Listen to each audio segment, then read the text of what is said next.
Sombria FM apresenta Cartas da Meia-Noite.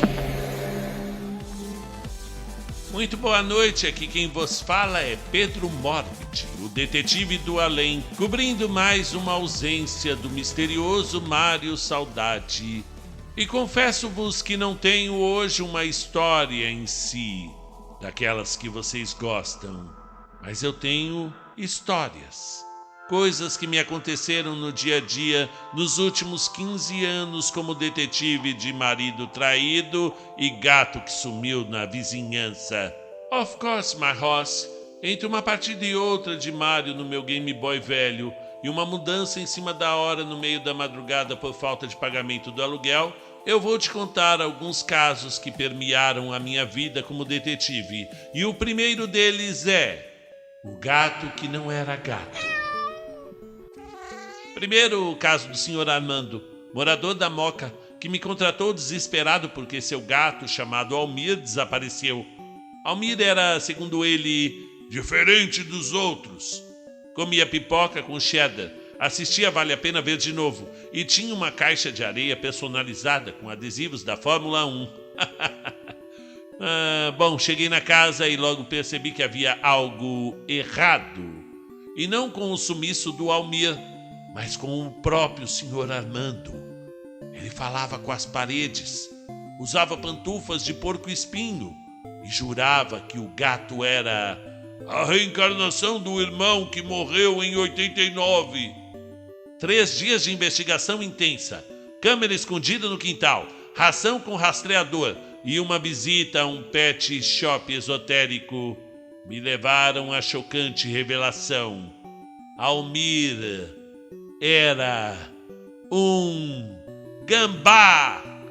É isso mesmo, o Sr. Armando estava convivendo há 3 anos com um gambá albino que apareceu na sua garagem e nunca mais foi embora. E o mais assustador, ele sabia disso, mas preferia acreditar que era o irmão reencarnado. Eu encontrei o bicho são e salvo num terreno baldio, ainda perfumado com lavanda. O senhor Armando, não o Almir. Almir era o gato, quer dizer, o gambá. O senhor Armando era generoso nos banhos de ervas. Levei o animal de volta e ele me pagou com um cheque. 3 potes de geleia de jasmim e um selinho na testa. Não pergunte mais sobre esse caso. Caso 2. O cachorro que sabia demais.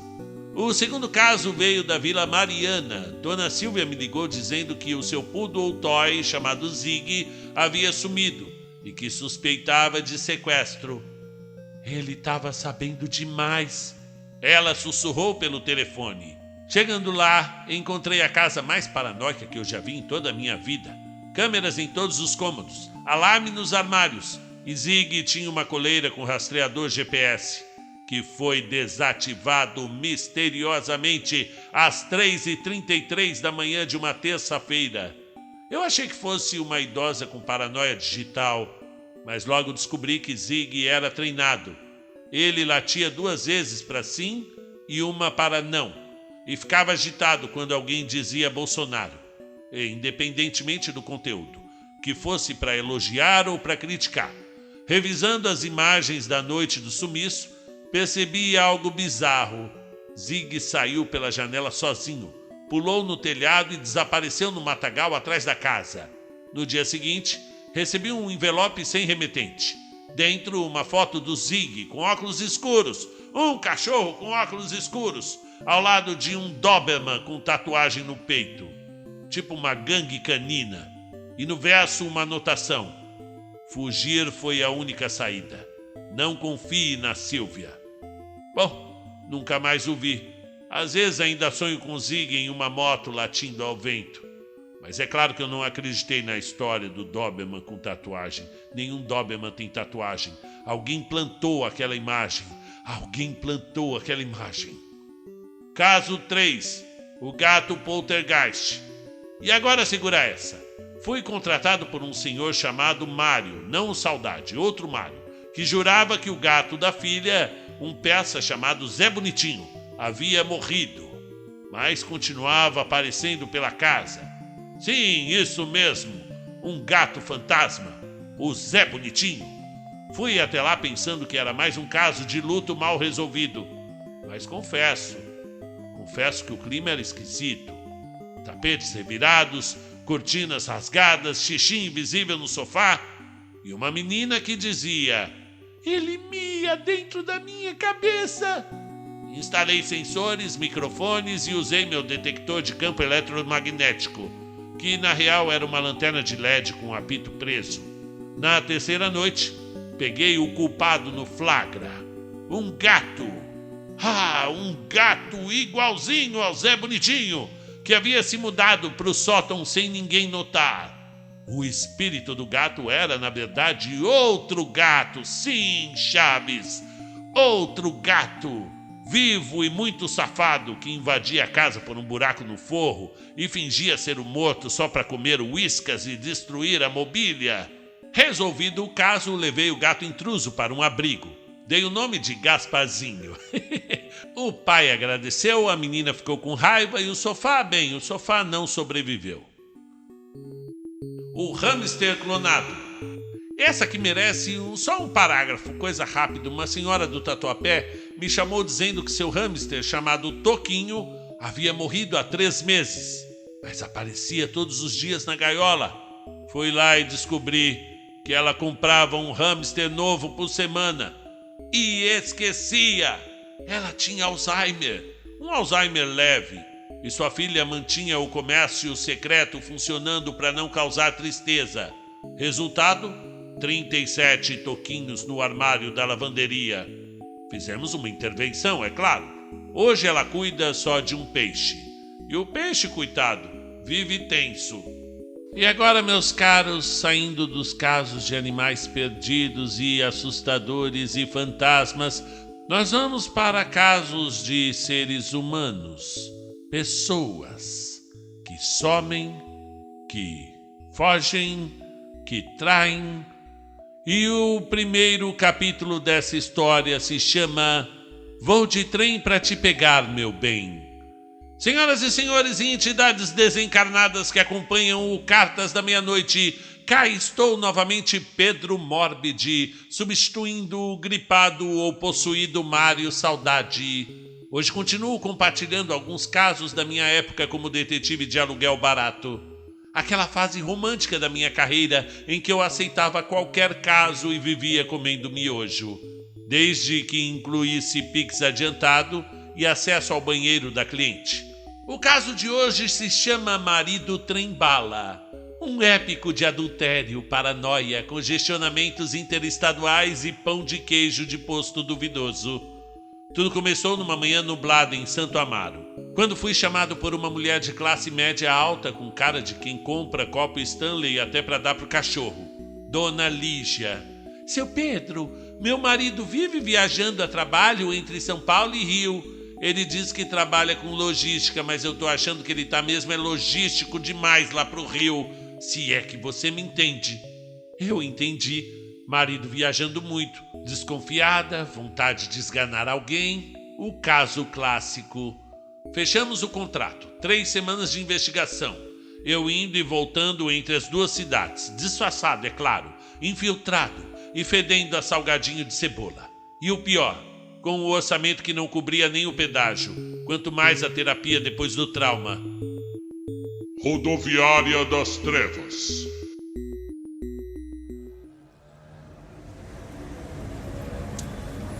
Comecei a investigação pela rodoviária do Tietê.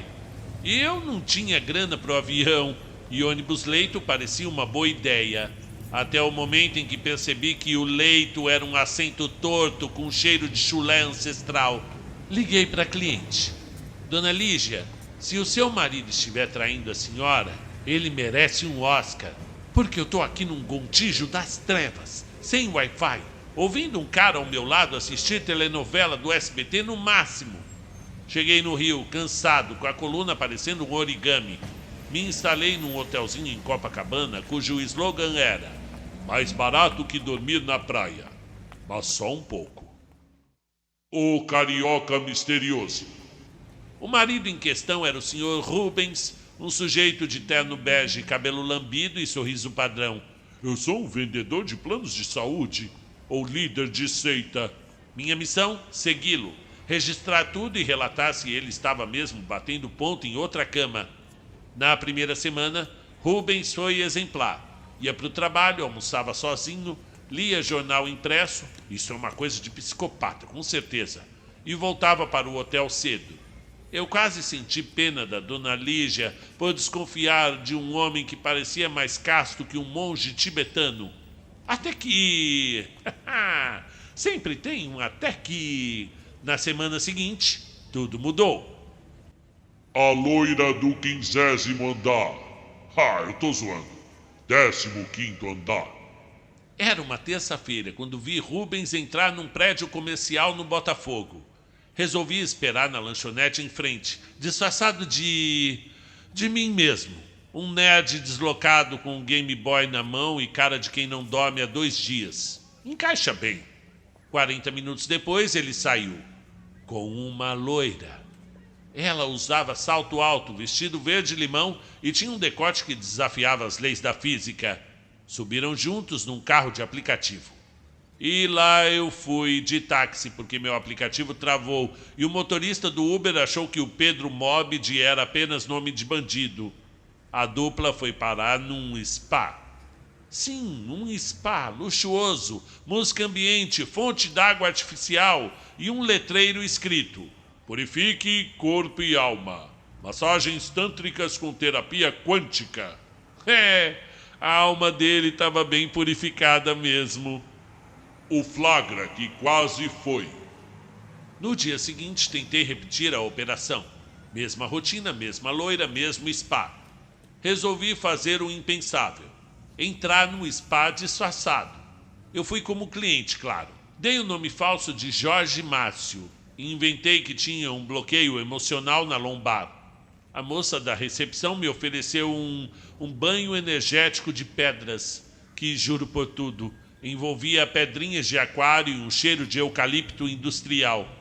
Quando finalmente vi Rubens de roupão, abraçado com a loira perto da sauna, preparei o celular para tirar a foto.